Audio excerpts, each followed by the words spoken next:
Hello जी गुरु। जय हो जय हो। जय हो। मैं ये जानना चाहता हूँ कि अक्सर क्या मतलब ज्यादातर ये सुनने को मिला है कि भाई आदमी की आत्मा भटकती है, सिर्फ आदमी की आत्मा भटकती है, लेकिन इस मामले में 3 प्राणी हैं पृथ्वी जगत पर।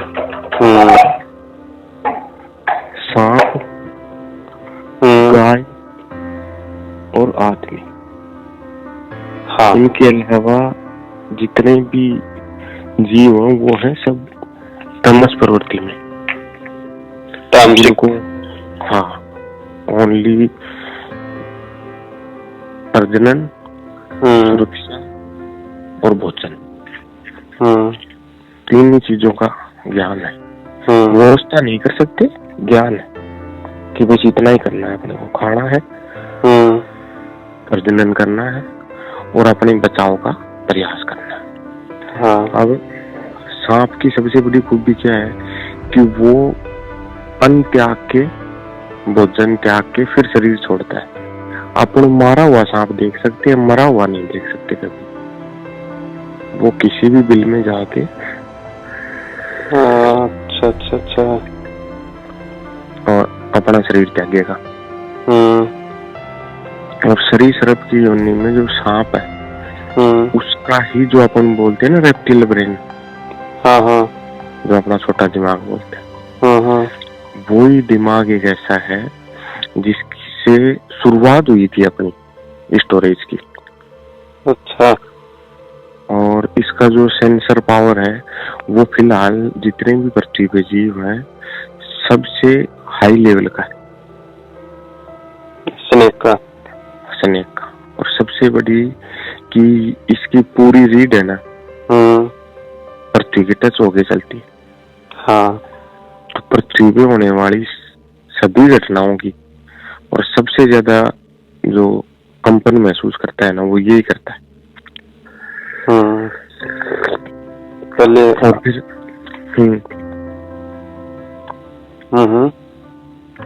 दूसरी, पृथ्वी के ऊपर जितनी भी सभ्यताएं पनपी हैं और जिनको भी आत्मबोध हुआ है, जो अपने इंद्रियों को पार लेके गए हैं, इनका सांप से हमेशा कंपटीशन रहा है। जैसे कि सांप की जो कैपेसिटी है, सांप क्या करता है 12 से 24 घंटे में 1 से 2 बार ही सांस लेता है। सिर्फ 1 से 2 बार ही? अच्छा।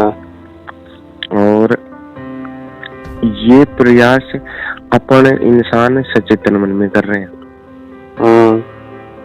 कि यार अपन कम से कम सांस ले। हाँ, योगी जो हिमालय योगी होते हैं ना, वो अपनी श्वास को कम से कम योग के द्वारा करने की कोशिश करते हैं। सांस की प्रक्रिया है सीधी अगर अब एवरेज वैल्यू है 15+। अगर अपन सांस को देखेंगे, अगर कोई आदमी 12 पे आ जाता है तो उसकी बुद्धि क्षमता, तार्किक क्षमता और खुद पे कंट्रोल थोड़ा सा बढ़ जाएगा। अगर उससे नीचे आ जाती है, 10 पे आ जाती है, तो उसका इंद्रियों का बोध और भी ज्यादा बढ़ेगा। उससे नीचे आ जाती है तो उसका जो लेवल है ये मानो वो सूक्ष्म जगत को देखने लग जाएगा। अगर 7 के ऊपर 6 के ऊपर अगर आ जाती है।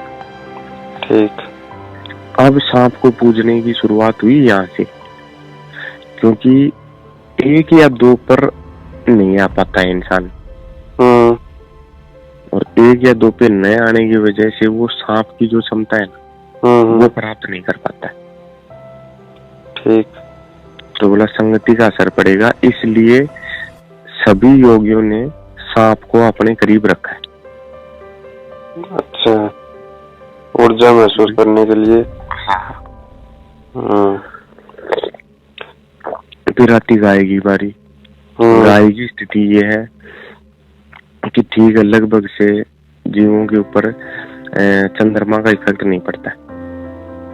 वो सूर्य चलाता है लेकिन चंद्रमा का ये मानो जो इंसान, मान लो पानी के ऊपर तो सब पे पड़ता है चंद्रमा का, लेकिन गाय एक ऐसी पशु है जो डायरेक्ट सूर्य की एनर्जी से और अपना जो कुबड़ है ऊपर गाय के, देसी गाय के श्रवण बसम बनाती है दूध में। श्रवण बसम, सोने की बसम।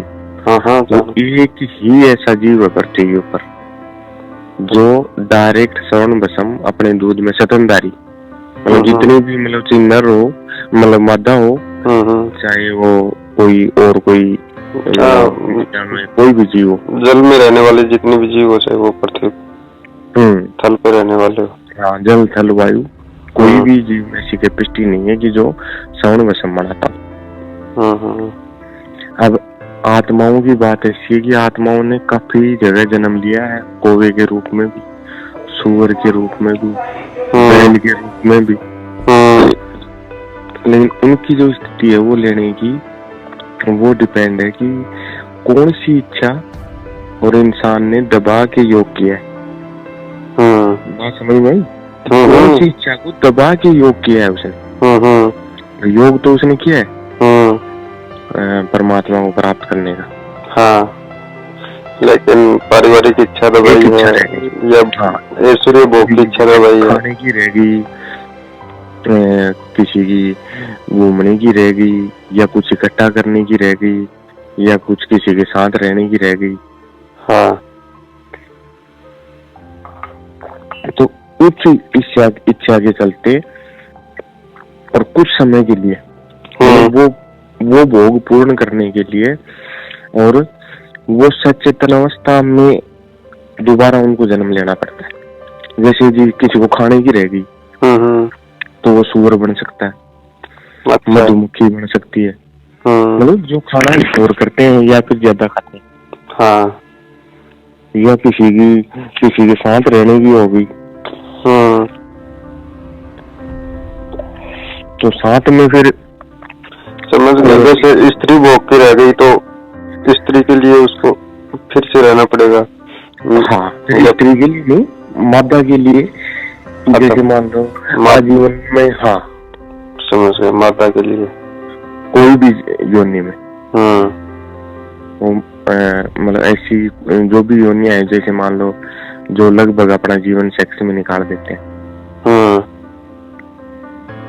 फिर उसमें जन्म लेगा, फिर उस हिसाब से उनका जन्म होगा। वो पूर्ति होगी तब फिर वो स्वर्ग को प्राप्त कर सकते हैं। तो मतलब किसी की ताकने की रहेगी तो क्या अब तक कुआं बन जाएगी। वो सब कुछ ठीक है, वो ब्रह्म को एक बार उसने टच भी कर लिया, लेकिन फिर भी उसकी ये इच्छा रहेगी कि वो क्या कर रहा है, वो क्या कर रहा है। मतलब तात्पर्य है, जो इच्छाएं होती हैं, वो इच्छाएं सचेतन बनती हैं फिर, और वो इच्छाएं वापस पुनर्जन्म लेती हैं, मतलब दूसरी योनियों में जन्म लेती हैं। वो पूर्ति करनी पड़ेगी। वो अगर डाटा रह गया ना कोई, तो उस डाटे को कंप्लीट करने के लिए उनको दोबारा आना पड़ेगा। और वो पशु इसलिए लेते हैं कि पशुओं का कर्म इकट्ठा नहीं होता है। मतलब आदमी के पास सबसे ज्यादा इच्छाएं होती हैं, और यदि वो दोबारा मनुष्य योनि में ही आ गया बाई चांस, कर्मों का स्टोर फिर कर लेगा, तो फिर से इच्छाओं को स्टोर करेगा। तो फिर उसका दोबारा बैग भर जाएगा कर्मों का, और फिर से मतलब वो आत्माएं भटकनी शुरू हो जाएंगी, और फिर फंसने के ज्यादा चांस है। इसलिए वो मनुष्य योनि का चयन करते हैं। तो सबसे ज्यादा आत्मा नहीं भटकती, आत्मा की जो इच्छा की जो ऊर्जा होती है, आत्मा की कुछ अंश अगर उसके साथ चला गया ना,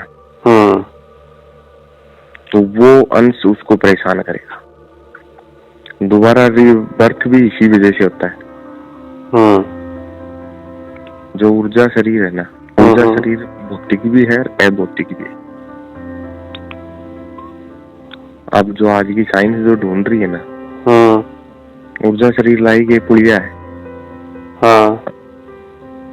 आनंदमय कोश का, और इधर प्राणिक शरीर का, तो वो एक पुड़िया टाइप है। जैसे अपन बात कर रहे हैं, तो अब रास्ते में किसी को थोड़ी सुन रही है आवाजें, नहीं, ये तो डायरेक्ट इलेक्ट्रिकल या इलेक्ट्रॉनिक या वेव कुछ भी हो, ये डायरेक्ट दोनों के कानों में आ रही है। हाँ, सिग्नल मतलब वहां से डिजिटल होकर के यहाँ पर ऑडिबल हो रही है। हाँ, तो ऐसे ही इनका है योनियों का, कि वो सिग्नल अगर उसके साथ है ना, तो फिर उसको कोई ना कोई ऊर्जा पकड़ेगी और उसको वापस रूप दे देगी। ठीक, ये खत्म हो जाते हैं तो फिर आगे चलो। ठीक, यही क्वेश्चन था गुरुजी। ठीक।